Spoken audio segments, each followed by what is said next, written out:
Hi friends, ഇന്ന് നമ്മൾ ഒരു പ്രത്യേക സ്ഥലത്താണ് എത്തിയിരിക്കുന്നത്. അതിൻ്റെ പ്രത്യേകത എന്ന് പറഞ്ഞാൽ നിങ്ങൾ തന്നെ എണ്ണാൻ പറ്റുമെങ്കിൽ എണ്ണിക്കുമോ, എത്ര ആനകളാണെന്ന് നോക്കിയേ. ഇന്ന് ഞാൻ വടക്കുംനാഥ ക്ഷേത്രത്തിൻ്റെ ഫ്രണ്ടിലാണ് നിൽക്കുന്നത്. ആനകളുടെ ഒരു നിര തന്നെയുണ്ട്. ഇത് കണ്ട, ഇത് നമ്മൾ പ്രതീക്ഷിക്കുന്നതിനേക്കാൾ കൂടുതൽ ഒരു പോസിറ്റീവ് എനർജി നമുക്ക് കിട്ടുന്ന ഒരു സ്ഥലമാണ്. എന്നെ സംബന്ധിച്ച് ഇന്ന് ഞാൻ എത്തിപ്പെട്ടതാണ്. ഇവിടെ വർക്കിൻ്റെ ഭാഗമായിട്ട് വന്നപ്പോൾ ഇവിടെ കയറിയതാണ്.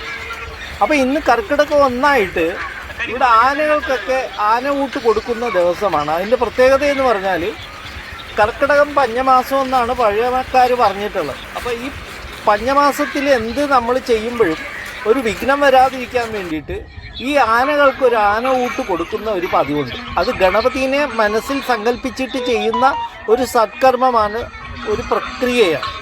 അപ്പോൾ അതിൽ നമുക്ക് ഒന്ന് പങ്കെടുക്കാം. ശരിക്കും പറഞ്ഞാൽ നിങ്ങൾ നോക്കിയാൽ എന്തോരം ഐറ്റംസാണ് അവർക്ക് കഴിക്കാനായിട്ട് ഓരോരുത്തർ സംഭാവനയും അതുപോലെ ആ ദേവസ്വം അധികൃതരും ചേർന്നിട്ട് രൂപകൽപ്പന ചെയ്തിരിക്കുന്നു. സ്വാദിഷ്ടമായ ഈ ആനയൂട്ട് നമുക്കും കൂടെ കണ്ടു നോക്കാം. ഒരുപാട് ആനകളുണ്ട്. അപ്പോൾ അവരുടെ ഓരോ പേരും വിളിച്ചിട്ടാണ് ഇവർ ഫുഡൊക്കെ കൊടുക്കുന്നത്. അപ്പോൾ അത് കാണുക, എൻജോയ് ചെയ്യുക, സപ്പോർട്ട് ചെയ്യുക. Thank you.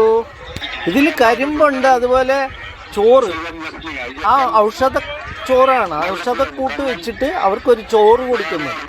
അതാണ് നിങ്ങൾ ആ ഉരുട്ടുന്നത് കണ്ടത്.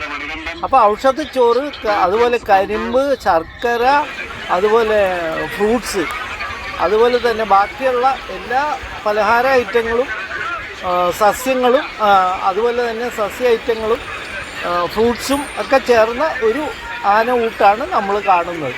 അപ്പോൾ ഇത് ശരിക്കും പറഞ്ഞാൽ നമ്മളെയൊക്കെ സംബന്ധിച്ച് ഒരു അനുഭവം തന്നെയാണ്. ജീവിതത്തിൽ ഒരിക്കൽ കിട്ടുന്ന ഒരു അനുഭവം.